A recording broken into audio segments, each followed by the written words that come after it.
The Mayor of Johannesburg, Manqoba, a little bit earlier on today. Our reporter Manqoba Mchunu is at the scene, has been monitoring for us there, and he joins us now live. Manqoba, give us a sense, even before we begin to unpack what's been happening, what is the state of the fire? It's day 2 now, reinforcements have been sent through. What's the situation now? Well, Peter, as you can see next to me here, the firefighters are still busy here on the scene. They've been working around the clock since the early hours of this morning, trying to contain that fire.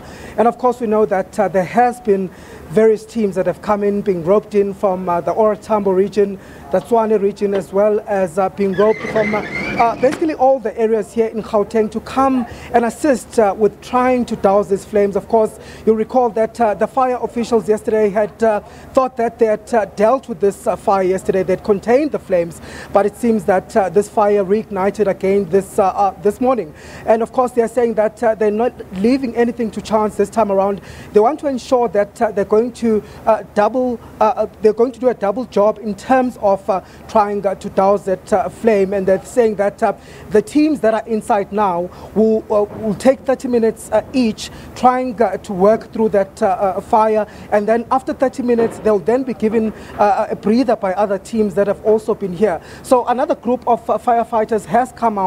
They are still resting for now, taking a breather, and we do understand that one of the firefighters had been sent to hospital for exhaustion. So you can tell that this has really been a difficult job for these firefighters. But of course, one of the sources that we spoke to a bit earlier saying that it might still take a few hours to contain this blaze, saying that this whole building seems to be made of cardboard. There's also a lot of paper that is inside. You can understand the paperwork that is there. These are 3 different departments from the Gauteng department. So there's certainly a lot of paperwork that is inside there that might also be adding to this inferno that we're seeing at this stage. So the report that we have at this stage is that that fire is under control at this stage, but they're not saying yet whether it is fully doused or not.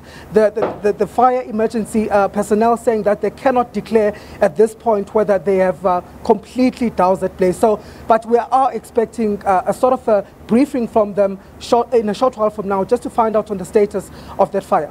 All right, so a lot of it going on inside. From your vantage point, can you tell whether there's still flames or is it more smoke at this stage? Well, Peter, I don't know if we can try to show you behind here, that building there. If you look up there, if you go up, if I can just ask my colleague Tabiso to show you there, you can still see that smoke.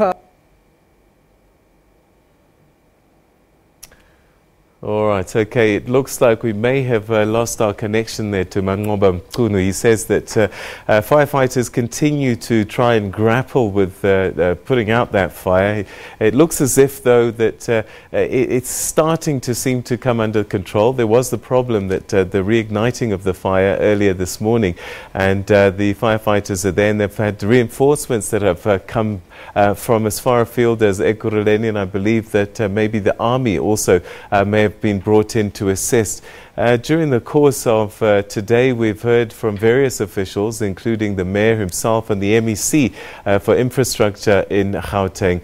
And those visuals of the building as we see them live. So no visible flames, but certainly we can see the smoke there. Firefighters busy at work inside there. And it seems as if they're doing shifts of 30 minutes, relieving each other. One can only imagine just how dangerous and how difficult it is to do the work they're doing, especially so high up. All right, we're going to try and come back to Manqoba a little bit later on, but those are the last pictures that we had downtown Johannesburg. Let's see if Manqoba is there. Manqoba, can you hear me? Okay. Yes, Peter. All right, okay, so we're seeing the images now, but officials have been talking during the course of the day. Bring us up to speed on what kind of briefing that they've been giving the media and the people of Johannesburg. Well, of course, Peter, we were in that briefing just a short while ago where the MEC for Infrastructure Development did give a feedback on this operation that's happening here, saying that they've now decided to launch a separate investigation into this fire, saying that cannot really pinpoint whether it is sabotage or what really is behind this blaze. But what he's saying is that they are going to be launching a separate process for that, so that the families of those firefighters who lost their lives could also find some closure in this regard. But of course, one of the things that he also mentioned was the fact that they have received a report indicating that indeed there are 8 buildings, 8 other government buildings that are in a state of non-compliance when it comes to safety issues, saying that they were starting the relocation process of those buildings, saying that some of those relocation processes had started as early as March, but of course saying that because of the bureaucratic red tape that's been there, that's what's taken long for all of these relocations to happen. So he's saying that with this incident now, they've really been pressurized to try and speed up that process, saying that as early as next week as well, they will be going out and identifying some of these buildings that have been chosen, saying that, of course, this cannot be rushed because they want to ensure that the people that will be moved and those workers that will be moved will also be moved to other buildings that are safe. So he does allude to the fact that they were aware of the issues that were happening here.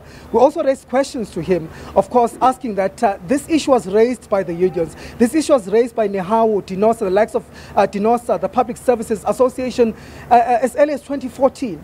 We did know that there were issues in these buildings. Why was it not taken care of? Why did they leave it to this minute where there's a disaster in order to deal with these issues? And of course, he's been saying that that is not true. They have been dealing with these issues over time. It's just that the procurement processes take time, and he's saying that they were in the process of moving all of these workers. And of course, they're saying that they do feel sorry for what has happened, but of course, they're saying they're going to try to speed up that process going forward.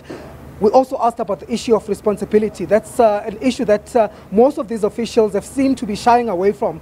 This afternoon, we heard from the mayor of Johannesburg earlier on saying that blaming the previous administration of the ANC for the buildings, the security of these buildings. And of course, what he is saying at this point, that is the MEC for Infrastructure Development, Jacob Mamabul, is that he's willing to take responsibility for this. Of course, if any of the investigations that have been done do point that he has a part to play in it, he's willing to take responsibility for that.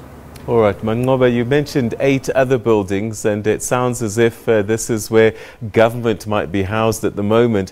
But I suppose this puts questions about all the buildings in the Central Business District, particularly the older ones. There must be fears that a lot of them may be non-compliant and could be a danger.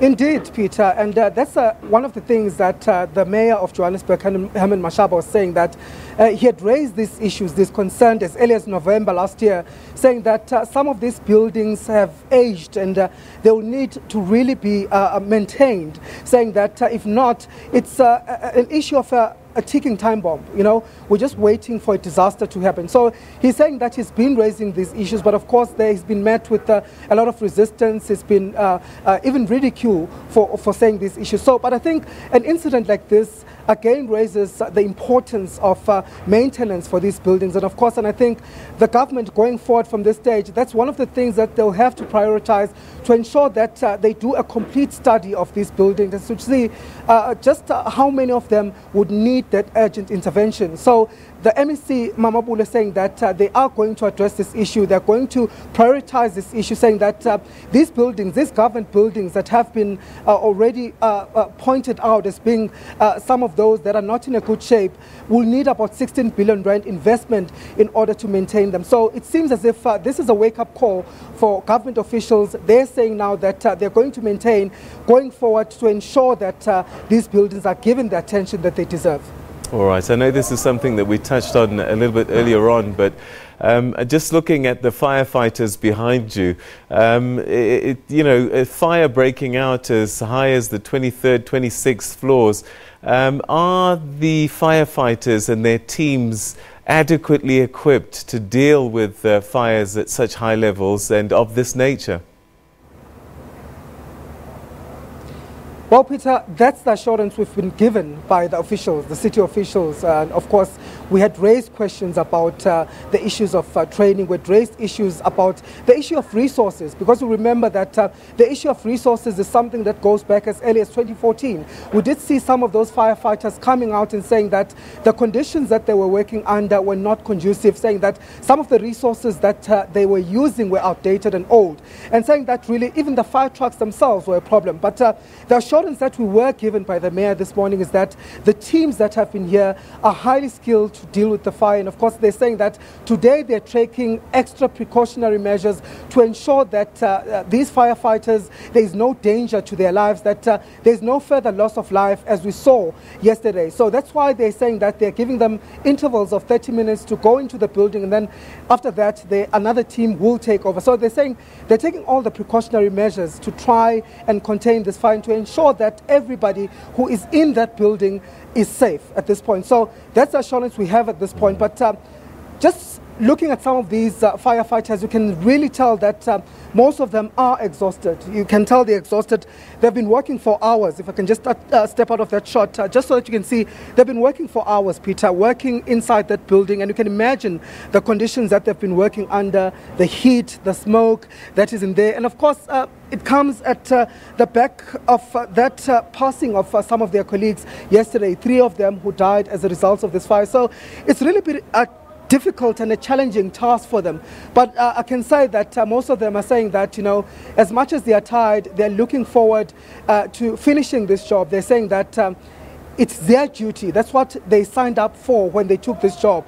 And their job is to save lives and to ensure that this fire is contained. So really most of them saying that it's been a difficult task that they've been doing, but of course it comes with the job that they signed for.